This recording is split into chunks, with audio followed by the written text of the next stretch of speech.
What's the point of albums in music by Ikaru? If you've ever listened to a piece of music before, it's most likely been packaged in a number of ways. Firstly, there are single songs, or simply singles, which, as the name suggests, is just that one song you're currently listening to. Nothing exists before or after said single song, as it's a single. You get it. There are also extended Pretty plays, straightforward. or EPs, which are usually a collection of around 3 to 6 tracks, coming to an average runtime between 15 and 30 minutes. And then there are long plays, or LPs, which are most commonly referred to in today's language as albums, a collection of usually 8 to 15 songs that can also have a runtime of about 30 to 80 minutes on average. But in the I'm not gonna lie. When I was younger, I didn't know the difference between EP and LP and things like that. But now that I'm grown, it's kind of straightforward. It's kind of like obvious in a weird way. But I don't even think those distinguishes between EPs and LPs even matter nowadays because some EPs feel long, even though most songs today are like 2 minutes, 3 minutes. And then some long albums that have like 30 songs on it feel short because the song time span is, pretty short. So it's weird. It's weird to hear this because in 2025, that's not really relevant anymore because people don't listen to music in that ways, which I'm assuming he's going to go deeper into detail with this about how people listen to music and whether or not albums are relevant. But a lot of people treat every song like a single because of, the streaming platform. So it's a lost art in a weird way. modern day of digital streaming, shorter attention spans, and an increasingly saturated music industry where anybody that has access to a computer with a DAW installed can freely upload their homemade music onto the internet for everyone and anyone to find and enjoy, why then are artists choosing to package their musical projects into albums? I mean, if you think about it, it would be so much easier, quicker, and more beneficial for the artist to just release single songs or shorter EPs rather than the longer album format. I think there's a few reasons. One, it's tradition. It's just kind of like the way you do things. You know, um, why do artists paint on canvases? Well, that's the only way to put art or paint on a canvas. Now, what you determine as a canvas is a different thing, whether it's the traditional kind of like cotton, whatever thing it's made of, or a wall, a graffiti in a sense, or even abstract. You do it on multiple canvases at once, and when you like take a step back, it's all on one. It looks one dimensional, but it's really three dimensional. There's a lot of ways to deliver art, and I think albums is just the the core. It's just the bare. I don't want to say bare minimum because there's a lot of different ways to deliver an album, but it's like the quintessential go to. Like it's McDonald's Big Mac. It's music's albums. It's just one of those things. And then the second reason is, I think when it comes to selling products, our audiences and consumers are more willing to think you're getting a better deal if you pay, for example, $30 for one album, but there's 10 songs on there. It's essentially, each song is $3. But if you patch it in a single, it's hard to justify whether or not you pay $3 for one song. I think that's like a psychological thing. You guys let me know if I'm spitting facts or not, or if I'm just, yapping. Not only will the time between each of your releases be shorter so you stay relevant in search engines for longer, but a lot of the streaming sites like Spotify now rely heavily on curated playlists consisting of multiple single songs based on popularity and total stream numbers. The looming hand of SEOs, digital algorithms, and changing listening habits of today's average music listener might just be the tip of the iceberg as to why more and more artists prioritize shorter musical projects rather than full-length albums. So the question then needs to be asked, what's the point of albums in music? I like his editing. His editing is really cool. It's kind of like that old vintage VHS Let's kind of get one thing straight before we PlayStation move 2 on. feel. I personally am and will always be an album listener. But in saying that, I don't Me ever too. want to discourage or shame anyone if they prefer to just listen to singles or playlists when consuming music. I will shame people who only digest singles because that's the most like sheep, most bot thing you could do when it comes to music is just consume song by song and not really get the whole grand picture. You know, it's like telling no other art form out there would say read a book page by page. Like just only read one page of the book and you feel like you get a gist of who the author is or what he's trying to, the message he's trying to deliver.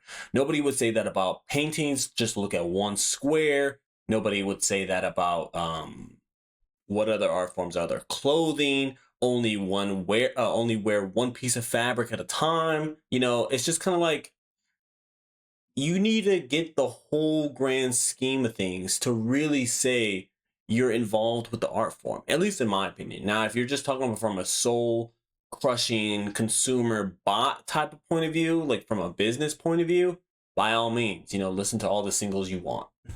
It completely makes sense after all, especially considering the modern music listening landscape, and I'd be lying if I said I also didn't enjoy bumping a curated Spotify playlist like everybody else from time to time. After all, there's only so many house parties I can attend where I can play the full Death Consciousness album on the speaker from start to finish and still be invited back for the next party. But one thing I have noticed as a longtime music fan is that this idea of listening to a full album from start to finish is becoming less and less of a norm. I have a Facts. bunch of friends who struggle to listen to new artists at all, unless they happen to have a radio hit or heard their song from a famous TV show or movie or meme format, or unless they're given a particular short list of songs to listen to from a pre-existing fan of said artists. I've definitely been guilty of that last one. But no matter how big of a smash hit a single song may become, we've seen time and time again that in the long run, the best artists in the world are renowned for their particular album-based works. And that's Facts. simply because the album format in music has qualities that you just can't replicate in a single or EP format.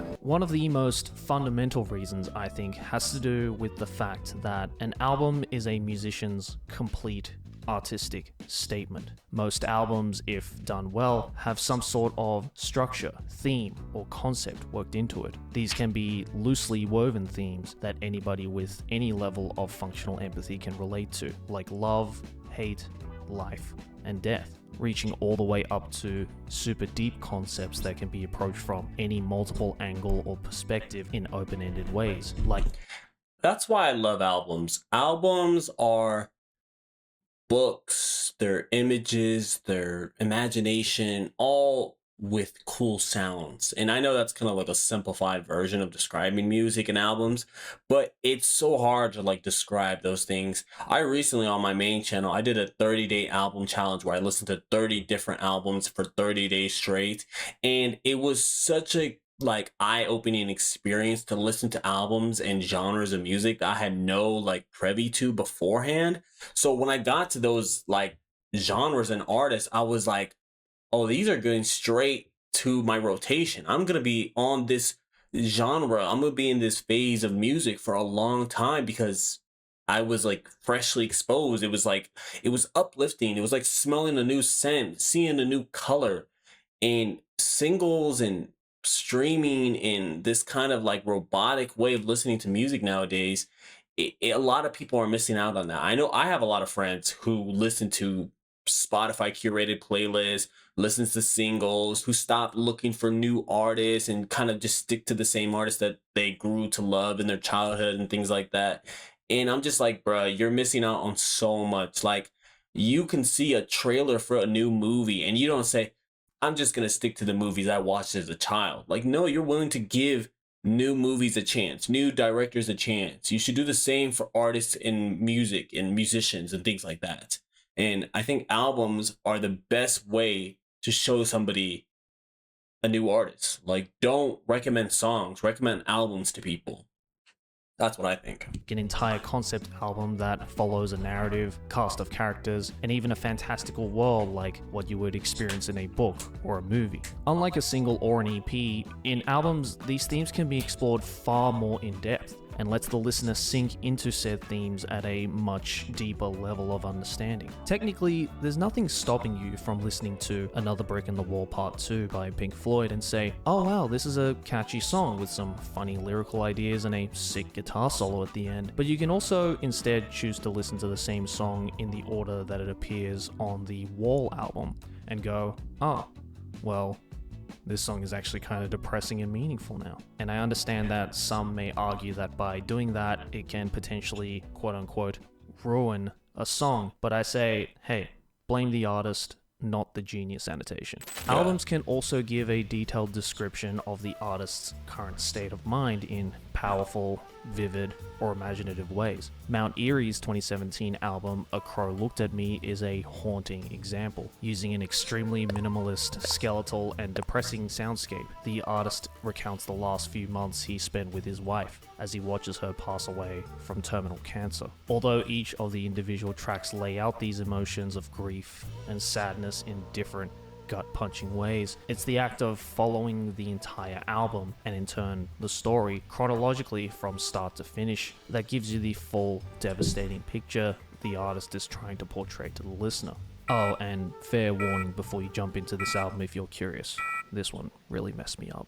Of course, not all themes and concepts are depressing in the world of albums. Sounds like an interesting topic. 2004's Food by Masked MC MF Doom is an album whose entire concept revolves around these food-related themes. And I'm not gonna lie, I'm not the biggest fan of MF Doom. I don't get the hype over it. I think the beats are cool. I just think his rapping seems generic. I don't know. It just doesn't wow me. I don't know why people like MF Doom all of a sudden. Uses clever double entendres to relate food to things like his recent wave, the commercialization of shallow music in hip-hop, and even the importance of friendship.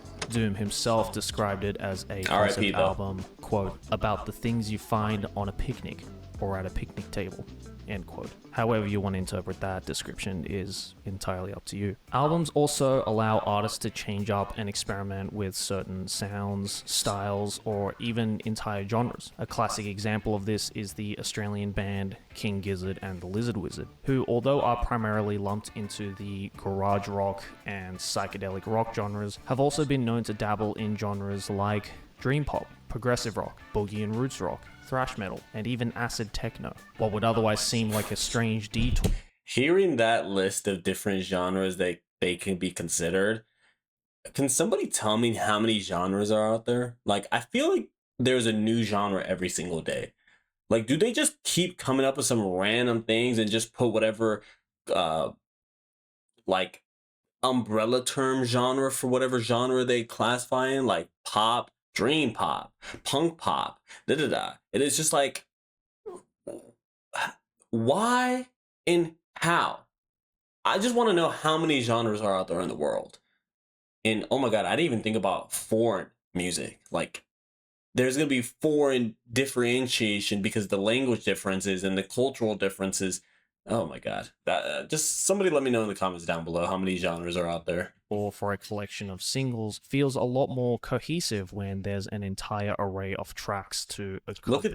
Look at the time. 9 minutes, 4 minutes, 5 minutes, 6 minutes, 5 minutes, another 9-minute one down here. Like, in King Gizzard and the Lizard Wizard, like, they're not an old group. Maybe like more than 5 years, 10 plus years maybe. I'm not too familiar when they started, but I remember when I first heard them. And to think that most musicians who want to become popular are fearful of these big minute numbers just really baffles me, because I'm not going to sit here and say just because it's a longer song it's going to be a better song, but I'm going to feel like I have a better understanding of the song because it's so long. You know, because to dedicate 6 minutes of my time to listen to something, I'm going to be focused. And I have the attention span better than a goldfish, so I can, pay attention to something like that. But for this newer generations and the youth, the iPad kids and whatever, uh, that's like an hour long movie for them. The experimentation, giving fans of the artist more of a complete experience in a potential new venture for the artist. Of course, sometimes it doesn't quite land and is always a creative risk on the artist's part, but when it hits, you'll be wishing that they continue to go down that route for longer. Another aspect of the power of albums that I think gets overlooked a lot is its nostalgic power. If you're anywhere around my age, specifically between the ages of 25 and 35, I'm sure that one look at any of these album covers will give you a strong sense of a nostalgia in one way or another. It could be years, even decades since you last listened to an album from your youth, but I like to think that the amount of nostalgia it gives someone is far more powerful than any kind of single or EP, especially if you grew up buying CDs like I did. Although you might be quicker to remember one-hit wonders from your youth more than any singular album, I would argue that the nostalgia that entire albums give is far more personal to you and was probably material that helped shape you as a person back then. But it's not just about esoteric concepts like themes or nostalgia. Albums also make physical impacts in the real world for artists and non-artists. Think of some of the most groundbreaking and evolutionary moments in music history. Nirvana's Nevermind, blurring the lines between pop appeal and the DIY mentality of the grunge movement. Public Enemy's It Takes a Nation of Millions to Hold Us Back, often being credited as one of the first conscious hip-hop albums that discuss sensitive topics about the black community in a brutal and truthful manner. Kraftwerk's Autobahn being the direct inspiration for practically every electronic. This guy has a good music selection just based off like the albums he's referring to in this video. Like the fact that he brought up Public Enemy, and I'm not going to assume his race, but he does sound like a white guy, let's just be honest. The fact that he listened to Public Enemy, I don't know a lot of people in the younger ages who even listen to Public Enemy. They only know it for maybe the logo and maybe for like a Supreme collab. So hearing that him bring up Public Enemy, that personally is my favorite Public Enemy album. More than Fear of a Black Planet. I like It Takes a Nation to whatever, a million people, whatever. I forgot the name of the title, but yeah, I'm gonna check out all these albums, the ones I haven't. Like I don't know who Autobahn is, but I'm gonna check it out just based off this other guy's references to music and how vast it is. It's fire. Song created after it. There's certainly more examples out there that I'm sure you and I can think of, but have you noticed that these are all full-length albums? Musicians and music enthusiasts understand the power of an album in its exploration of themes, concepts, and styles, and thus are more likely to take inspiration from projects like this rather than any singular song. It makes a musical statement made by an artist that much more impactful when it's more than a couple of individual unconnected songs. Now, up until this point, it might sound like the idea of singles and even EPs are quote-unquote ruining the reputation and sanctity of musical expression, but it's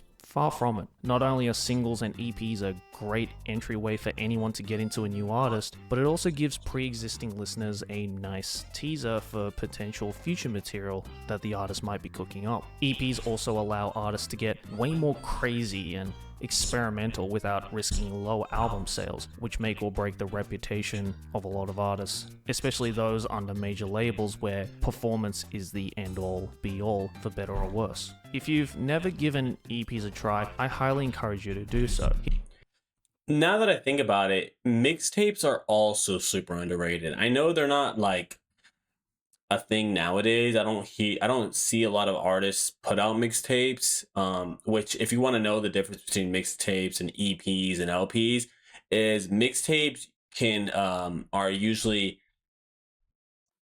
I don't want to say illegal, but they're ways for artists to use popular beats out there and popular instrumentals and do their own spin on it. So it's kind of like sampling in a weird way, but just not licensed or copyrighted. You know, they didn't get the rights to use the music, so it comes out unofficially, but it's a way to showcase their talent with using instrumentals and beats that you're already familiar with. You know, Lil Wayne was very popular for doing this. A$AP Rocky, in my opinion, has the best mixtape out there. But it was very popular in the 2000s, 90s, 80s, but I don't know in 2010s and 2020s is that a thing anymore. Not to, at least not to my knowledge. But there's still some out there who do it, like the Atlanta rappers like Thug, Future, Little Baby, and all of them. But it just doesn't feel the same because they put so much music out that you don't even end up listening to the full mixtape anyways. You just listen to a couple songs here and there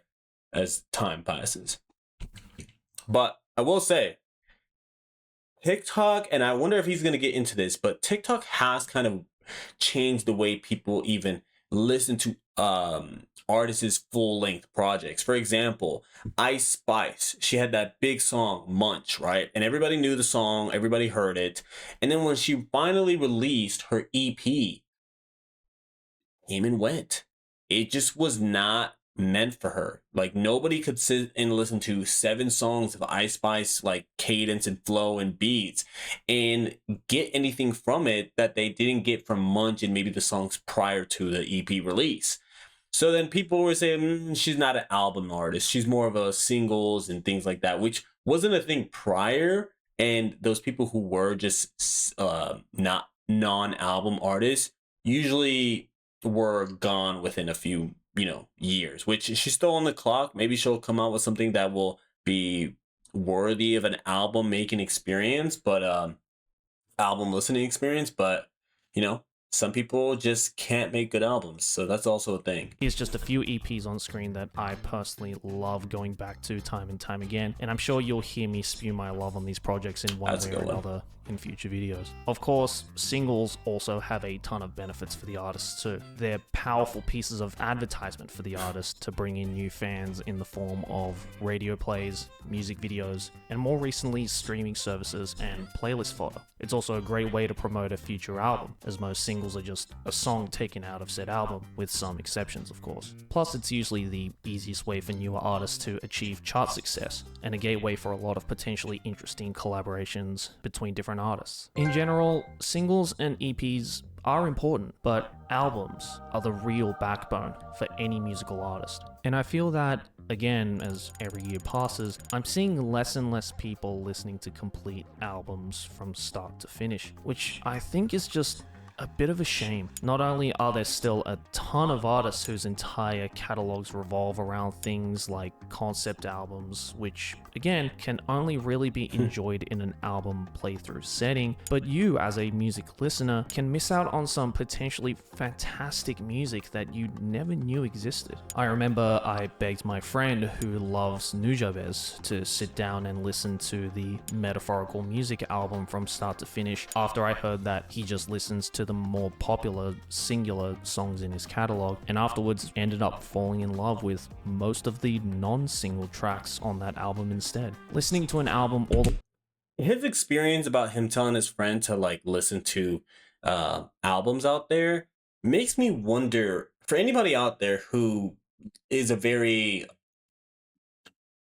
how do you say this, doesn't take their music listening experience that serious, meaning they just listen to like the radio or a curated playlist by Spotify and things like this, and just are a casual music consumer. How about that's a good term?